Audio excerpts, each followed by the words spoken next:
Hey, it's Veronica. Welcome to March Patreon. I know you can't see my eyes because it's glowing from the fireplace. Let me show you. Can you see that? Welcome to my little sanctuary, my treehouse casita with my bowls. So we're going through the core concepts from New Thought from Science of Mind because that's my path. And that's why I'm a teacher on this path. And it's a path that really changed my life. So the people that are on Patreon right now all are immersed in Science of Mind through Centers for Spiritual Living. But this isn't about bringing anyone into a movement, but it's about giving you tools that you can use. So go back and watch core concept number 1, which is about the oneness of life. Core concept number 2, we're going to talk about on the cosmic side and then on the human side. Cosmic side, God, divine, whatever you want to call it, divine intelligence is triune or threefold in nature, having 3 aspects or modes of being within the one, spirit, soul, and body. And this is God as macrocosm. All right, so once again, we are trying to define the divine, which is just funny because you can't. The minute that you try to limit the infinite universe in our very finite expression, we really are just trying to find ways to understand reality, this reality. So in the human experience, according to Ernest Holmes, each human being is a projection of God in microcosm, thus is endowed with the triune nature of God, and expresses that nature in all 3 aspects or modes of his or her being, spirit, soul, and body. Spirit, soul, and body. So let's focus on spirit, soul, and body. Macro, that which is greater. Micro, our individualized lives. It really is quite simple. Body, mind, soul. What is seen and unseen. There's no separation. So camera literally just stopped. That's kind of funny. Can you see my altar? Let's see this here. Can you see all that? I got books. I've got prayers. I've got letters from mentors on my altar. I got Mother Mary. I got John Bautista because I love it's his Freedom. It's a signed album. This art piece from Roshi Joan Halifax, which actually represents it's a Zen tradition, the art that she's doing, but it represents the women of Afghanistan. And the blue is the burqas that they wear. And there's a red, you'll see red on it, which is the bloodshed. Very interesting, Roshi Joan Halifax. So here is my sacred space that we're going to just sit at today. I thought I'd do a little different. So we were talking about the micro and the macro, body, mind, soul, the triune nature, trying to understand there's no separation, but in our mind and our limited way of trying to understand the infinite, we break it down into parts. Remember, it's all one. My life, your life, each individual life is like this drop. It's the oldest analogy, like you're the drop of the ocean. You're the wave of the ocean. There's no separation. The wave arises. And then, so when it comes back in, where's the wave? Where's that separation? There's not. It's the oneness expressing and arriving. And the triune nature is that infinite spirit, the universal law, soul, that aspect of the divine that simply receives. We always liken it to like the soil where we're planting the seeds, seeds, of our thoughts, our intentions, and then it demonstrates. It's this almost like plastic nature that whatever we seek to experience and express, we align in our feeling tone and our thoughts. And then the universe, divine, does the how. There's never going to be any way that we absolutely understand this, ever. But the point of core concept number 2 is it's again to understand that we are creative beings. There's no separation between our life and that which is greater. All that is true about the one expresses as our life, but I'm not all that the one is, meaning I can't create planets and universes and build solar systems and multidimensionals, but I can co-create my life with spirit by my choices and my thoughts.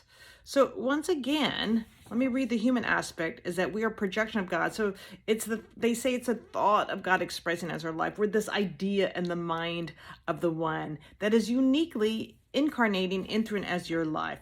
And this body, which is really quantum energy, houses our light. And don't get too lost trying to figure out that process or trying to understand the infinite nature of reality. 1, it'll give you a headache. And 2, we're never going to know. Even when we cross over, we don't ever know all of it. We merge into that oneness.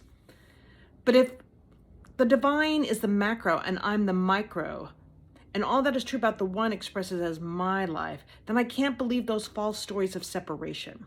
Now, what happens is people aren't awake in consciousness, and that's what we're doing here.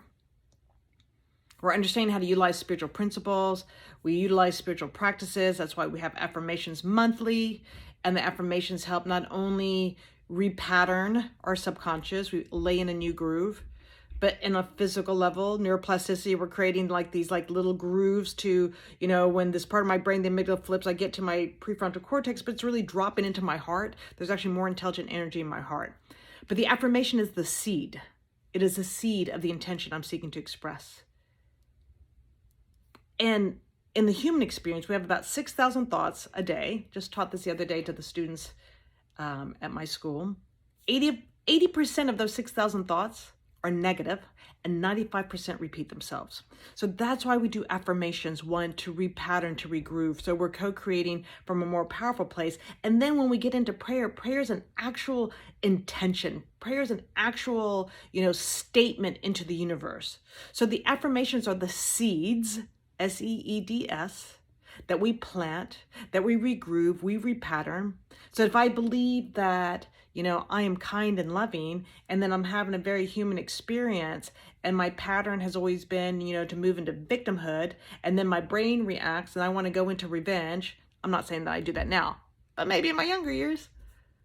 With my spiritual practice, what I understand that is if love is all there is, and I'm loving and kind because that's the way spirit gets to express in my life, and yet I'm having a human experience where I am feeling hurt and sadness and pain, I anchor in my spiritual truth and reality. I bring up that knowingness so then I don't react in ways that I may say or do something that's harmful to someone else, or believe anything that's harmful towards myself. So the triune nature, don't get too caught up in it. It's body, mind, soul, what I can see, what I can't see. But it's all energy, it's all quantum energy, it's all divine intelligence. It's fascinating, it's mysterious, it's magnificent. And the whole point of understanding the triune nature is that we are not separate from the divine. We are the space and the place from which our individualized expressions, our drop of that ocean gets to express and experience itself.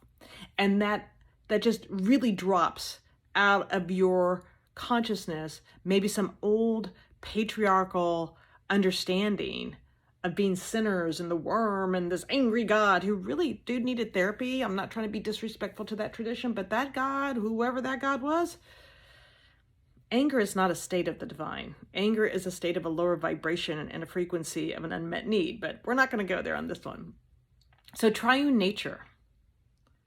How do you truly understand that your life is the life of the one?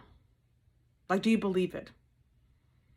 And it's easy to get caught up in that dualistic separate thinking, especially with everything that's going on with Ukraine and watching the Russian protesters being violently arrested and just what happens in America, the divisions, the separation, the hatred. I mean, it's disheartening.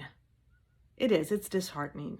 And so our job is that we awaken so then we can be part of the light bringers, as I said in one of the posts, so that we can add our light to the world. So triune nature, all right, God expressing its nature in three aspects as we are expressing those three aspects in our life. So it's spirit, infinite intelligence, soul, the law, that impersonal aspect that simply receives, body, the manifestation, which is just literally a lower vibration. That's all that it is, because we're all energy. It's just energy slowed down to give form. And don't spend too much time trying to figure it out. Don't.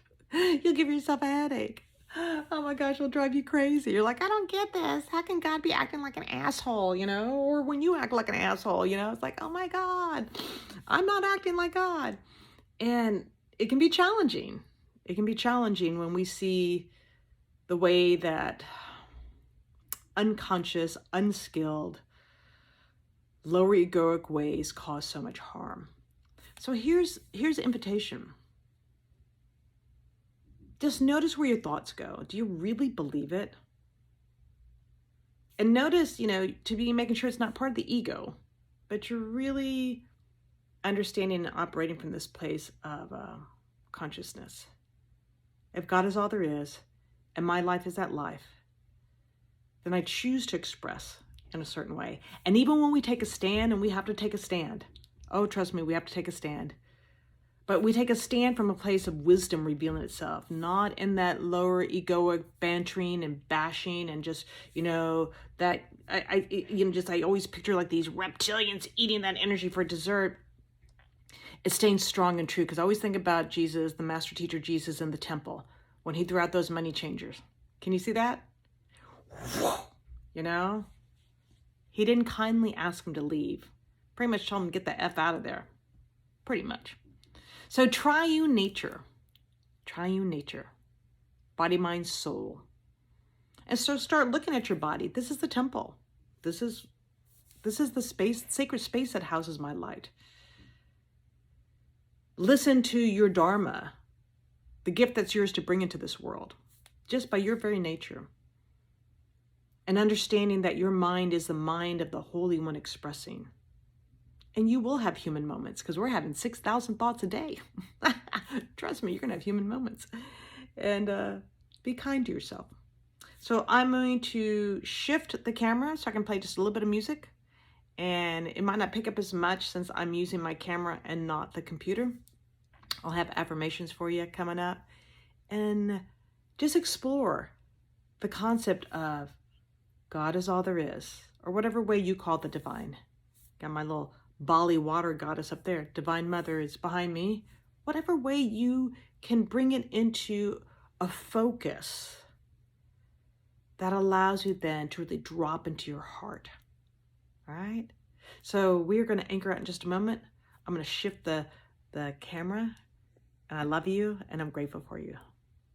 Body, mind, soul, triune nature, the macro and the micro. We are the fabulous micro.